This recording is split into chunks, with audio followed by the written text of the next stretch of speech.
This game show contestant is about to go down in TV history as the luckiest man in America. Long before Michael Larson became the man who stunned millions on national television, he was already convinced the world was full of hidden shortcuts. Born on May 10, 1949, in the quiet town of Lebanon, Ohio, he grew up as the youngest of 4 brothers, in a family that expected hard work and honest living. But Michael saw life differently. While other kids followed the rules, he spent his time figuring out how to bend them. In school, he secretly sold candy to classmates for extra cash, turning small opportunities into profit. As he got older, those harmless tricks evolved into riskier schemes. He opened bank accounts under fake names to collect promotional bonuses and constantly searched for loopholes that could put money in his pocket without a regular job. Family members later admitted he was incredibly intelligent, but they also believed he saw honest work as something meant for other people. That unusual mindset would eventually lead him toward the greatest gamble of his life. But before television made him famous, his life was already beginning to spiral in ways few people knew. By the early 1980s, Michael Larson's personal life looked nothing like the success he imagined. He had already gone through 2 failed marriages, bounced between temporary jobs, and collected several arrests connected to theft-related offenses. Stability seemed impossible, because he was always chasing the next shortcut instead of building something lasting. When he met Teresa Dinwiddie in 1983, he moved into her home despite having almost no steady income.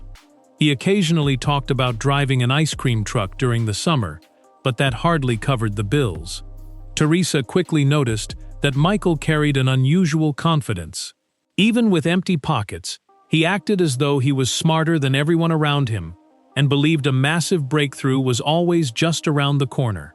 Friends thought he was simply dreaming too big, but Teresa realized his obsession with solving impossible problems was becoming stronger every day.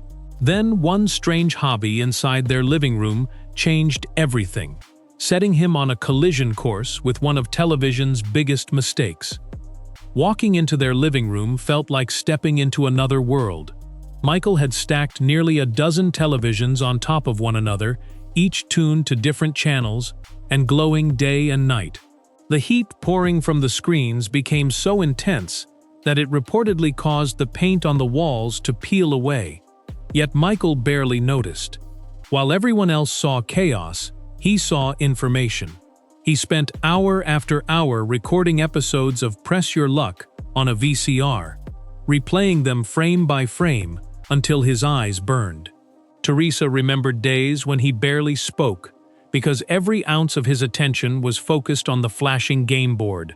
Sometimes he studied it for nearly 18 hours straight, counting every light, every movement, and every tiny delay between patterns. Friends believed he had become completely obsessed, but Michael insisted he was getting closer to something enormous. After 6 relentless months, the endless hours finally paid off. Hidden beneath the colorful lights was a secret that CBS never imagined anyone would discover. The giant game board looked completely random to millions of viewers, but Michael Larson discovered it wasn't random at all. After analyzing hundreds of recordings, he realized the board cycled through only 5 repeating patterns, instead of generating new ones every time. Even more incredible, 2 specific squares consistently offered cash and an extra spin without ever hiding a whammy. All he had to do was memorize the timing. Since the board advanced roughly every 0.8 of a second, Michael trained himself to recognize exactly when those safe spaces would appear. It wasn't luck anymore. It became muscle memory. Behind the scenes, producers had actually warned CBS that using so few patterns could become a problem someday. But upgrading the system would have cost more money, so executives ignored the warning. That decision unknowingly created one of television history's biggest vulnerabilities. Michael wasn't planning to cheat the game. He planned to master it completely. Now he only needed one chance to prove his theory under the bright studio lights. When Michael Larson arrived at CBS Television City in May 1984, nobody saw a mastermind. They saw an unemployed man wearing a dress shirt he had reportedly bought from a thrift store for just a few cents, because he couldn't afford anything better. During his contestant interview, he calmly told producers he couldn't even buy a birthday present for his 6-year-old daughter, whose birthday had passed only the day before. The story touched nearly everyone in the room and made him seem like an ordinary father hoping for a little luck. But not everyone believed him. One contestant coordinator later admitted that something about Michael felt unsettling from the very beginning, though he couldn't explain why. Even one of the other contestants said Michael's quiet smile gave her an uneasy feeling. Still, no one imagined the nervous man standing backstage had already memorized the game they were about to play better than the people who created it. And once the cameras started rolling, television history was about to change forever.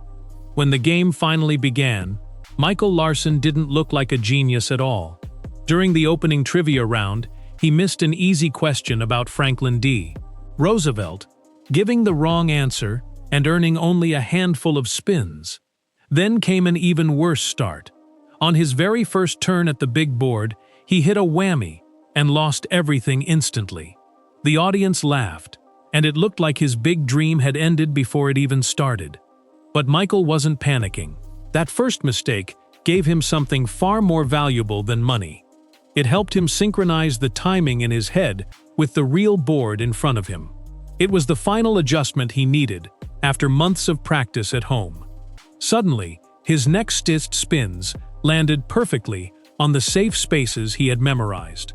Nobody realized they had just witnessed the beginning of one of television's greatest moments.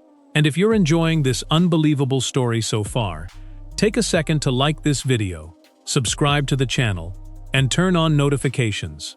You won't want to miss what happens next, because the producers were about to realize something was terribly wrong. As the second round began, everything changed. Michael pressed the button with incredible precision, and the board rewarded him again and again and again.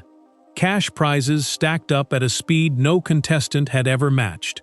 Every successful spin earned another spin, allowing him to keep playing while avoiding every whammy in sight.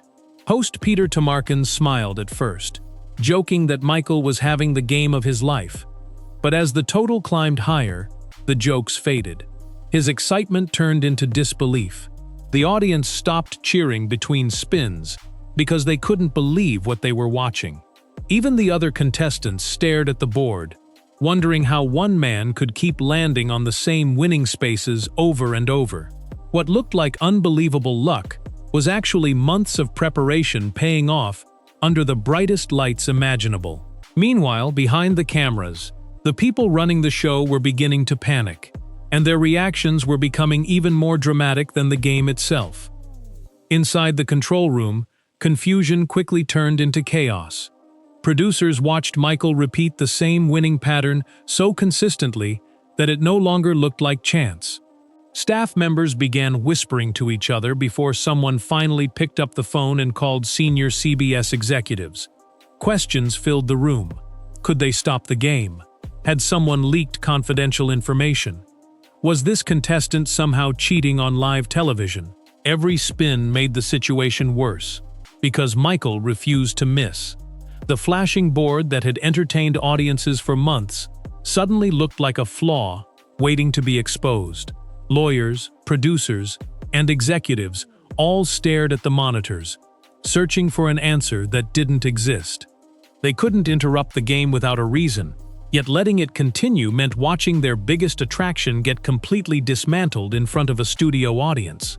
While panic spread backstage, Michael remained calm, never taking his eyes off the board. And the numbers he was about to post would leave television history permanently rewritten. Michael's streak became almost impossible to comprehend. Spin after spin, he landed on the same safe squares with astonishing accuracy, collecting huge cash prizes while completely avoiding the dreaded whammy.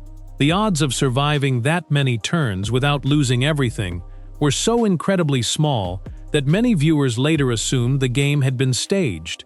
It wasn't. Michael had simply memorized the board better than anyone believed was possible. His winnings climbed past $50,000, then $75,000, then crossed the unbelievable six-figure mark. The production crew faced a problem they had never expected. The scoreboard wasn't designed to display such an enormous amount, forcing staff members to adjust it so another digit could fit. The audience rose to its feet in applause, while Peter Tomarken openly admitted they were witnessing something completely unprecedented. For a brief moment, Michael Larson had become the most successful game show contestant in television history. But the greatest danger wasn't behind him yet. It was only one spin away. After dozens of nearly flawless spins, Michael finally felt something he hadn't experienced all game: mental exhaustion. Concentrating on flashing lights and split-second timing for so long had pushed his mind to its limit. Realizing his focus was fading, he wisely passed several spins to another contestant, hoping his incredible run would end safely. But fate had one last surprise waiting. When extra spins were handed back to him, he had no choice but to press his luck again. On what became his final spin, Michael hit the button just a fraction of a second earlier than planned. The board stopped on square 17, revealing a vacation to the Bahamas instead of the safe cash prize he had been aiming for. It looked like another victory, but few people knew how close disaster had been. That same square also rotated a whammy among its possible outcomes. If his timing had been off by only a single frame, every dollar he had earned would have vanished instantly. Yet surviving the game turned out to be much easier than surviving everything that came after. The celebration ended the moment the cameras stopped rolling. Behind closed doors, CBS executives immediately pulled the master tape and began reviewing every second of Michael Larson's performance, frame by frame. Lawyers, producers, and members of the Standards and Practices Department crowded into screening rooms, looking for anything that could justify refusing to pay him. Some believed he had discovered an illegal trick. Others wondered if an employee had secretly helped him. But the deeper they investigated, the worse the situation became for the network.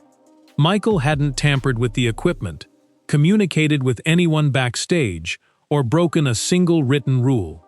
He had simply studied the game harder than anyone else ever had. The board worked exactly as it had been designed. It just wasn't as random as CBS claimed. After hours of debate, executives were forced to accept a painful truth. They hadn't been robbed. They had been outsmarted. And with no legal way to challenge the outcome, the network had only one option left: pay the man who had exposed their biggest mistake. A few weeks later, Michael Larson received the check that had made headlines across America. On paper, he was suddenly one of the biggest winners in game show history. But after federal taxes took a significant portion, the life-changing fortune became much smaller than most people imagined. Family members encouraged him to slow down, invest wisely, and use the money to build a stable future. His brother believed real estate and long-term planning could secure Michael's life forever. But Michael had never believed in slow success. The same mindset that helped him crack "press your luck" also convinced him there was always another shortcut waiting to be discovered. Instead of protecting what he had earned, he immediately began chasing another opportunity that promised fast, easy money. Friends watched with growing concern as he became obsessed once again, convinced lightning could strike twice. Sadly, this next gamble wouldn't make him famous. It would become the beginning of his financial collapse.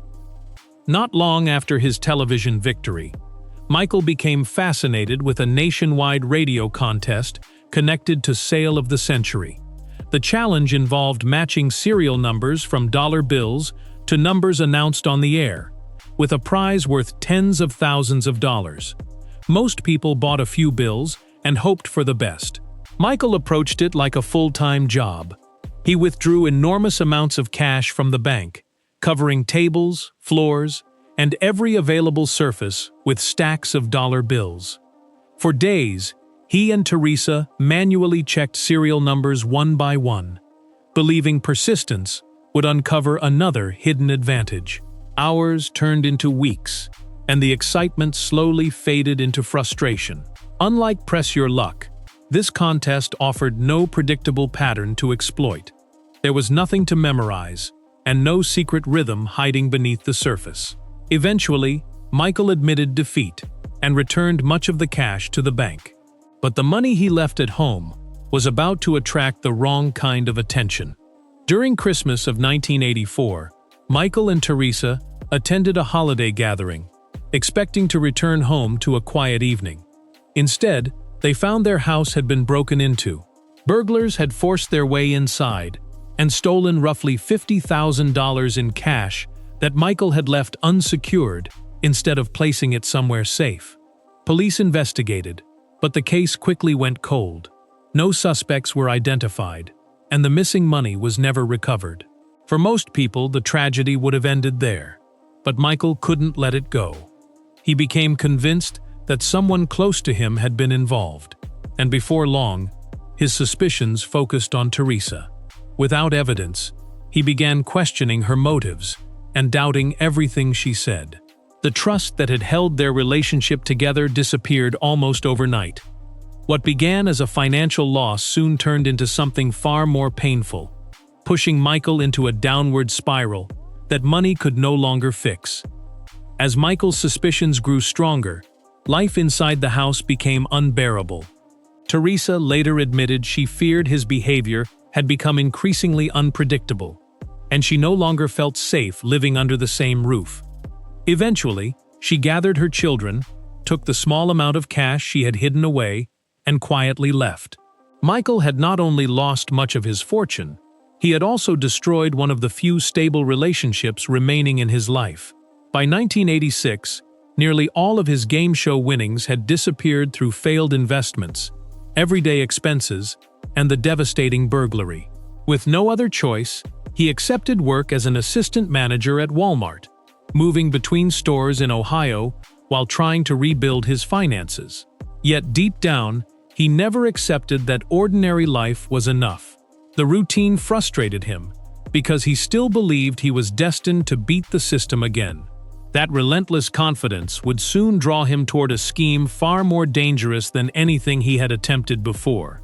And this time, the consequences would be impossible to escape. Working a regular retail job was never the future Michael Larson imagined for himself. Every shift reminded him that he had once defeated a national television game show and walked away with a record-breaking prize. Instead of accepting a quieter life, he became convinced that another massive opportunity was waiting if he could just find the right loophole.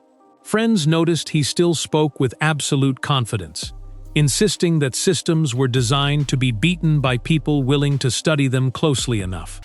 Unfortunately, that belief no longer pushed him toward harmless puzzles.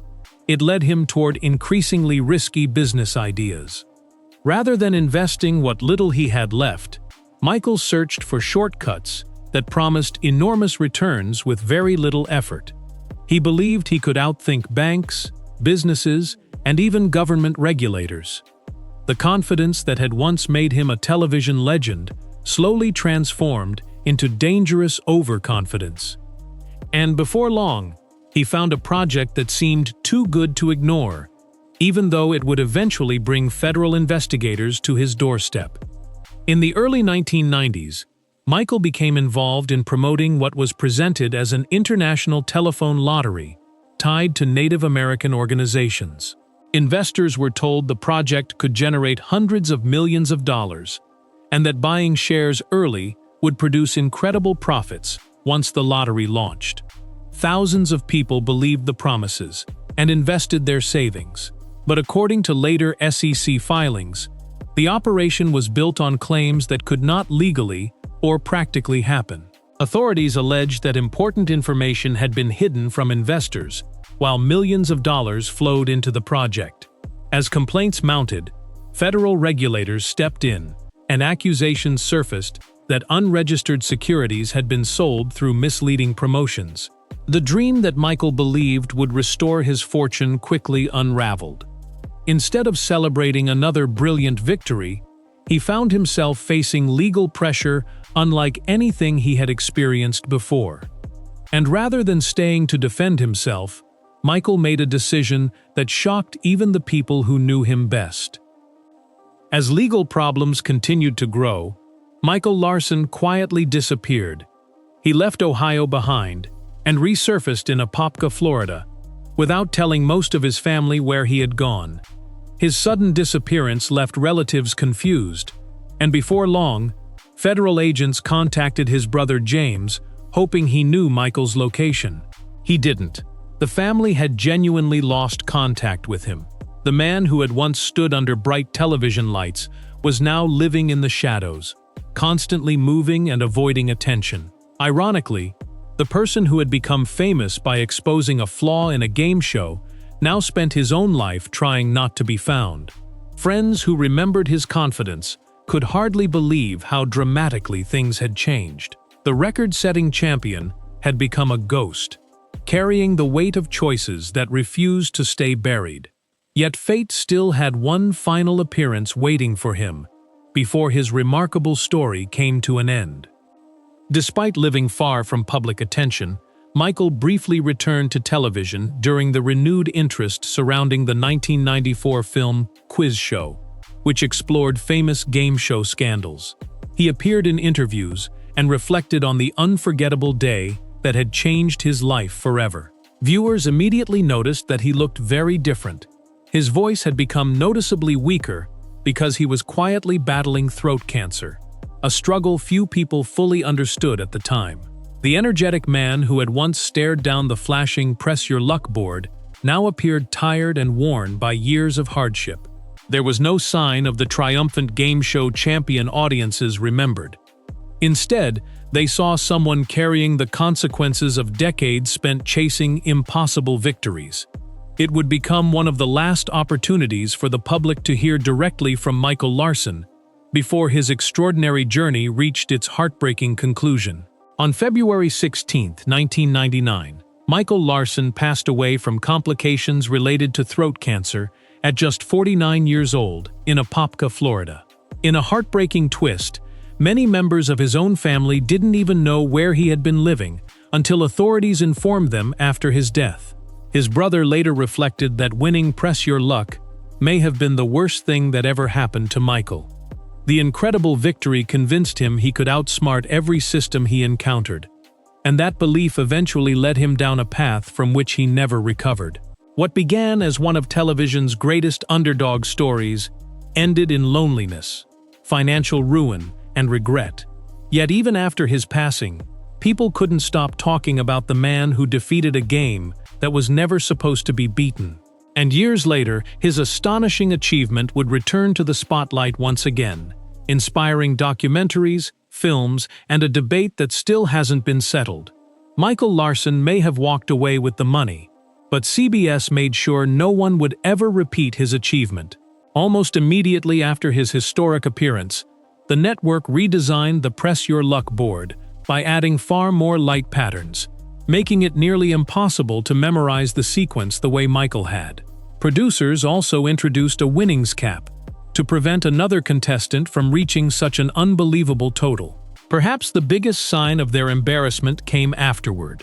For years, Larson's episodes were quietly kept out of reruns, with reports that syndication agreements specifically excluded them from being broadcast again. It was as if the network wanted the entire incident erased from television history. Michael even sent word that he believed he could still beat the updated version of the game, and challenged the producers to let him try again. The invitation was ignored. CBS had learned its lesson, and the door that Michael forced open was closed for good. But history has a way of resurfacing when people least expect it. Nearly 2 decades later, the unbelievable tale refused to stay buried. In 2003, Game Show Network released the documentary Big Bucks, The Press Your Luck Scandal, bringing Michael Larson's incredible run back into public conversation.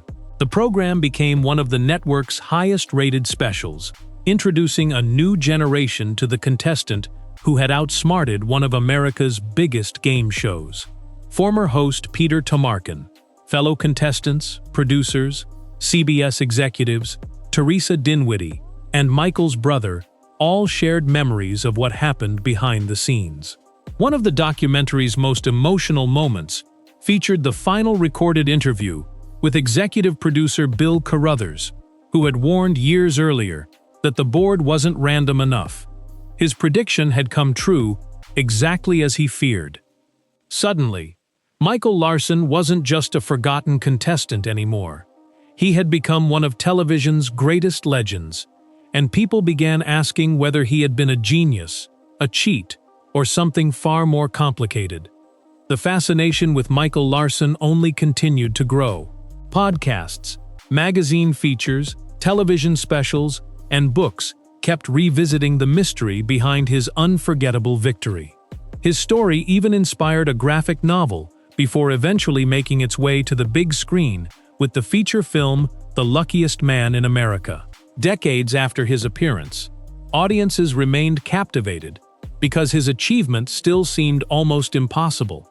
No contestant has ever duplicated what he accomplished on Press Your Luck, despite countless people knowing exactly how he did it. Modern game shows have become far more sophisticated, closing the loopholes that Michael once exploited. Yet his performance remains one of the most analyzed moments in television history, because it proved that determination, patience, and relentless observation could expose flaws that even experienced producers failed to notice. But while Hollywood celebrated the brilliance of his victory, others argued that it revealed a much darker side of the man himself. Even today, opinions about Michael Larson remain deeply divided.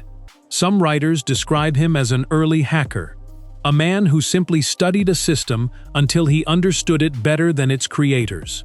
Others believe his victory represented the only completely honest success in a life otherwise filled with questionable decisions and risky schemes. Director Samir Oliveros has suggested that the real failure belonged to the television executives who ignored warnings about the board's predictable design. Meanwhile, Teresa Dinwiddie offered perhaps the most personal perspective.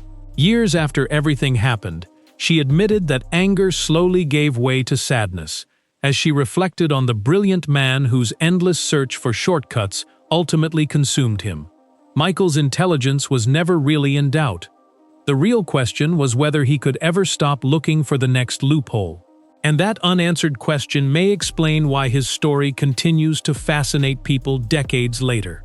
At first glance, Michael Larson's story feels like the ultimate underdog victory. A broke man studies harder than anyone else, defeats a major television network, and walks away with a fortune. But look closer, and a very different picture begins to emerge. His greatest triumph also became the turning point that convinced him every obstacle could be beaten with another shortcut. Instead of using his remarkable intelligence to build a stable future, he kept chasing bigger risks until everything he had earned slipped away. That's why his legacy remains so unforgettable. He didn't cheat Press Your Luck. He understood it better than anyone else. But life wasn't a game board with only 5 repeating patterns. Some systems can't be mastered, and some gambles simply aren't worth taking. Michael Larson proved that one determined person can expose the flaws in an entire system. At the same time, his life reminds us that winning one incredible battle doesn't guarantee victory in the long run. Sometimes, the hardest challenge isn't beating the game. It's knowing when to stop playing.